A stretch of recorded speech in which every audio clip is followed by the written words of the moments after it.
Everyone, welcome back to your channel. तो मेरे काफी दोस्तों को ये डाउट रहता है कि कीटो डाइट फॉलो करने के टाइम पे हम कार्बोनेटेड सॉफ्ट ड्रिंक्स या कोल्ड ड्रिंक्स कंज्यूम कर सकते हैं या नहीं कर सकते।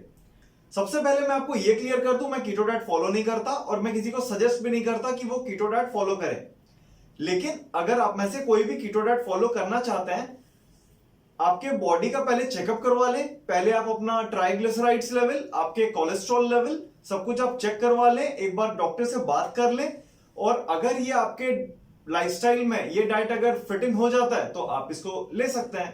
अब आप ये सोच रहे होंगे कि ये तो सबको पता है कि सॉफ्ट ड्रिंक्स में शुगर होता है जो कि कार्बोहाइड्रेट है, और जबकि आपको कीटो में बस 5% स्कोप मिलता है कार्बोहाइड्रेट लेने का, तो आप कोई शुगर लेके उस चीज को आप रुइन तो करेंगे नहीं। आप उसके जगह आप कॉम्प्लेक्स कार्ब्स लेंगे या फिर तो आप फाइबर या रफेज ही लेंगे ताकि आपको कॉन्स्टिपेशन से भी वो बचा सके। तो अगर वो शुगर फ्री है तो फिर शायद आप उसको कंज्यूम कर लेंगे, बट ऐसा नहीं है। दिक्कत बस यहां तक नहीं है। दिक्कत ये है कि जब आप कोई कीटो डाइट पे रहते हैं या आपके खाने में बहुत ज्यादा फैट होता है, आपका डाइट में ही फैट आप ज्यादा कंज्यूम करते हैं, तो आपको कोल्ड ड्रिंक्स, कार्बोनेटेड ड्रिंक्स, ये सब कुछ कम अवॉइड करना होगा, चाहे उसमें शुगर हो या उसमें शुगर ना हो। अगर आप शुगर फ्री भी ले रहे हैं तब भी उसमें इशू होता है। ऐसा क्यों है ये भी मैं आपको समझाता हूं। इसमें जो कोल्ड ड्रिंक्स का और कार्बोनेटेड ड्रिंक्स ये सब का पीएच होता है, उसका वैल्यू होता है अप्रोक्सीमेटली 2.5, जो कि काफी ज्यादा एसिडिक है। अब आगे देखिए,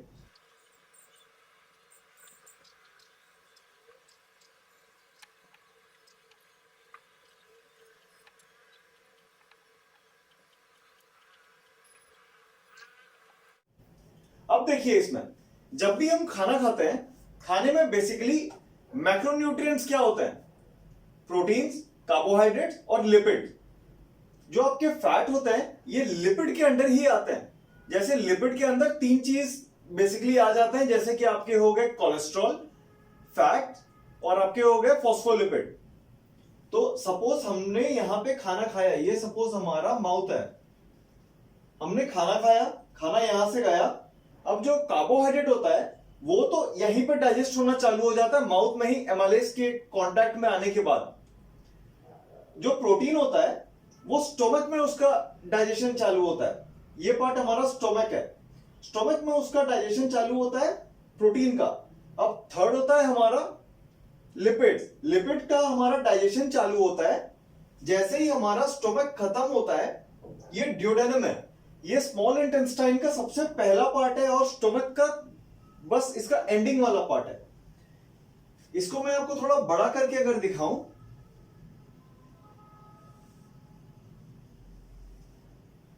और एक चीज मैं आपको क्लियर कर दूं, ये सारा एक रफ इमेज में आपको बता रहा हूं।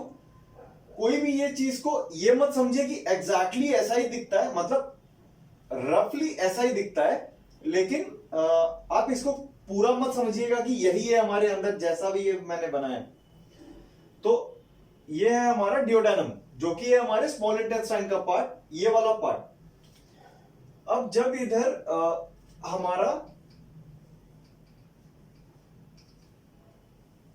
लिपिड जब हम खाते हैं तो यहां पे आ जाता है लिपिड। लिपिड में क्या क्या होता है, जैसे मैंने आपको कहा, कोलेस्ट्रॉल, सीएचओ, ट्राइग्लिसराइड्स या फैट्स और फॉस्फोलिपिड।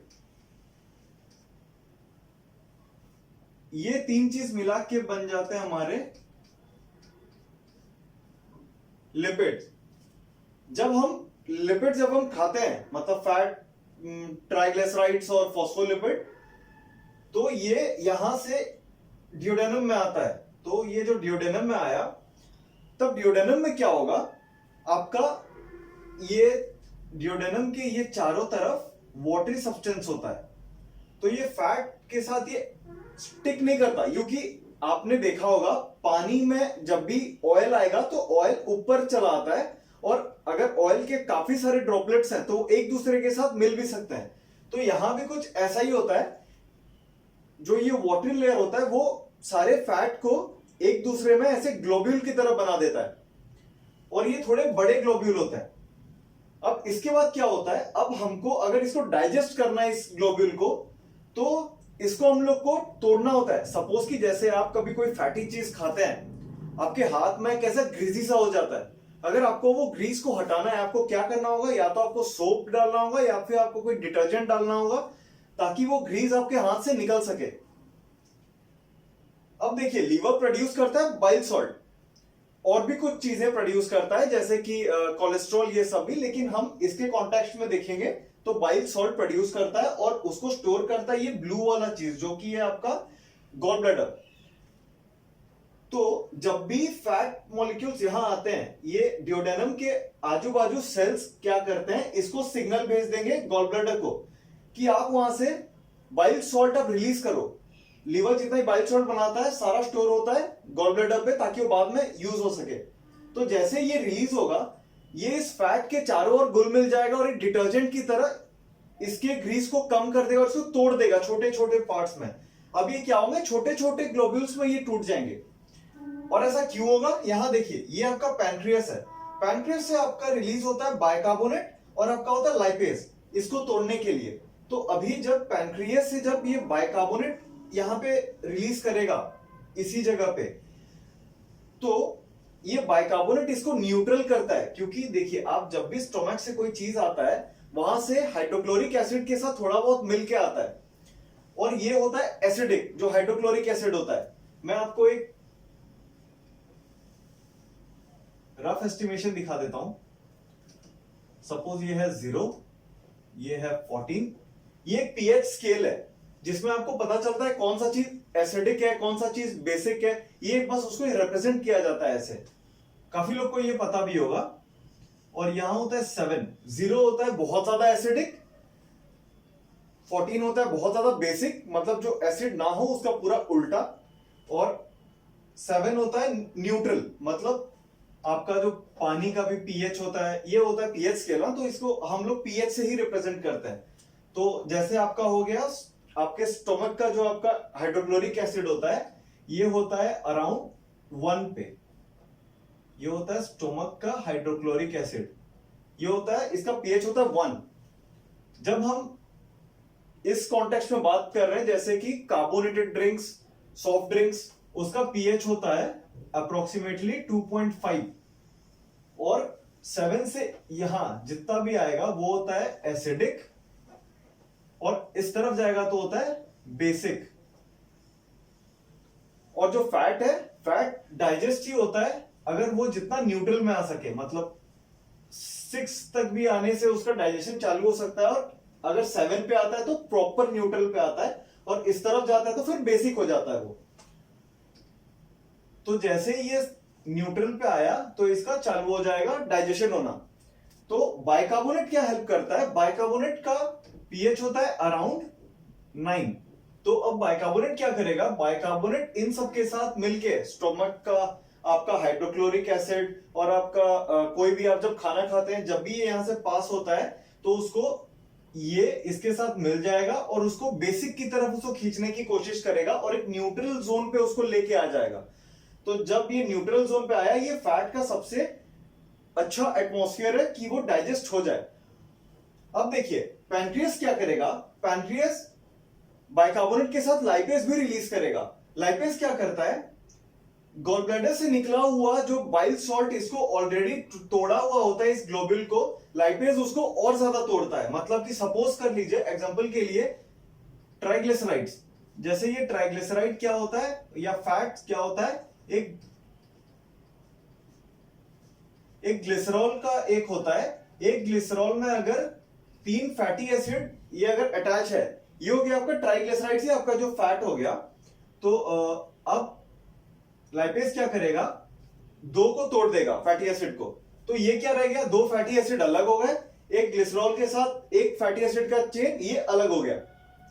समझ रहे हैं। तो फिर अभी ये सारे छोटे छोटे होने के बाद ये स्मॉल इंटेस्टाइन के सेल्स के पास पहुंचेंगे। अब ये सेल्स क्या करेंगे, देखिए मैं आपको ये सेल का एक ये बता रहा हूं, ये भी एक मतलब ग्राफ इमेज है, सेल वैसे होता नहीं है, ये एक सेल है, इसमें और 2 चीज मैं बना रहा हूं। एक होता है आपका स्मूथ ईआर, एक होता है आपका गोल्जी बॉडी है, गोल्जी एपरेटस। तो ये जो स्मूथ ईआर होता है, ये स्मूथ ईआर में आपका फैट प्रोसेस होता है, और आपका रफ ईआर भी होता है जो कि आपका ईआर होता है एंडोप्लाज्मिक रेटिकुलम। तो रफ में होता है प्रोटीन और स्मूथ में होता है फैट। तो ये जो स्मूथ ईआर है, स्मूथ ईआर में ये फैट फिर जाके छोटे छोटे जो तोड़ तोड़ के इसको यहां भेजा स्मॉल इंटेस्टाइन के सेल्स के पास, ये यहां पे जाके सब प्रोसेस होगा। प्रोसेस क्या होता है? सपोज कि आप जब कोई खाना बनाते हैं तो आप क्या करते हैं? आप ढेर सारे छोटे छोटे रॉ मटेरियल्स लाते हैं, उसमें आप प्रोसेस करते हैं, फिर उसको कुक करते हैं, फिर उसमें खाना बनाते हैं। वैसे ही ये वैसे उसको प्रोसेस करेगा। फिर ये प्रोसेस करने के बाद ये क्या होता है, ये इसको गोल्जी बॉडीज में भेज देगा। गोल्जी बॉडी क्या करेगा? इन सब चीजों को एक डब्बे में भर के एक पार्सल की तरह ये बॉडी में जब जिसको जहां भी रिक्वायरमेंट आती है उसको ये भेजता जाएगा। समझ रहे? और ये सब तभी पॉसिबल है जब ये छोटे छोटे पार्ट्स में टूट जाए। अब हम अपने टॉपिक पे आते हैं। जैसे कि हम लोग बात कर रहे थे कि आप अगर ज्यादा फैट वाले डाइट पे हैं, आप कीटो डाइट पे हैं, तो उस टाइम पे आप ज्यादा कोल्ड ड्रिंक्स क्यों आपको कंज्यूम नहीं करना चाहिए। अगर आप ज्यादा कोल्ड ड्रिंक्स या ज्यादा कार्बोनेटेड ड्रिंक्स उस टाइम में जिसका पीएच बहुत कम होता है और वो एसिडिक होता है, अगर वो ज्यादा कंज्यूम करते गए, यहां पे बाइकार्बोनेट रिलीज तो होगा, बाइल सॉल्ट रिलीज तो होगा, लेकिन उसके रिलीज होने का एक लिमिटेड अमाउंट होता है। और ये जो स्टोमक के जो जूसेस होते हैं, ये स्टोमक के हाइड्रोक्लोरिक एसिड, ये सब जो एसिड होते हैं, ये सबको वो न्यूट्रल एक लेवल तक कर सकता है। लेकिन आप जब उसके ऊपर बहुत ज्यादा स्टफ करने लगेंगे तो वो उसको बहुत ज्यादा वो उसको कंट्रोल नहीं कर पाएगा और उसको न्यूट्रल और बेसिक की तरह ले नहीं पाएगा। वो मीडियम एसिडिक ही रह जाएगा। और एसिडिक होने के कारण ये छोटे छोटे पार्ट्स में ये डिवाइड नहीं हो पाएंगे। अब ये बड़ा वाला फैटी एसिड का एक लॉन्ग चेन रह जाएगा। समझ रहे हैं? जब ये टूटेगा ही नहीं तो फिर ये लॉन्ग चेन रह गया। अब ये जो लॉन्ग चेन है ये डायरेक्टली स्मॉल इंटेस्टाइन में एंटर नहीं कर पाएगा, मतलब इसका एब्जॉर्प्शन नहीं हुआ, इसका डाइजेशन नहीं हुआ, कुछ भी नहीं हुआ। और ये स्मॉल इंटेस्टाइन में कब जाता है? जब ये छोटे छोटे पार्ट्स में डिवाइड हो जाता है। लेकिन अब जब ये छोटे पार्ट्स में डिवाइड ही नहीं हो पा रहा, क्योंकि वो जो आपका एनवायरमेंट पूरा एसिडिक हो चुका है और बाइल और आपका बाइकार्बोनेट उस पर काम ही नहीं कर पा रहा, तो वो क्या होगा, सारे लॉन्ग चेन फैटी एसिड्स को ये सारा बॉडी भेज देगा लार्ज इंटेस्टाइन में, जहां पे है बैक्टीरिया जो कि इनको तोड़ते हैं फैट को, लॉन्ग चेन फैटी एसिड को। लेकिन अब जब ये बहुत ज्यादा फैट हो जाएगा तब वो बैक्टीरिया भी इनको सही से तोड़ नहीं पाएंगे, कुछ नहीं कर पाएंगे, उनके साथ ज्यादा रिएक्शन हो नहीं पाएगा। तो इससे क्या होता है, आपको गैस्ट्रिक, इंडाइजेशन, ये सब चीज का आपको इश्यू आने लगेगा। तो अभी हम लोग समराइज करने के लिए अभी हम लोग इस चीज पे आ जाते हैं।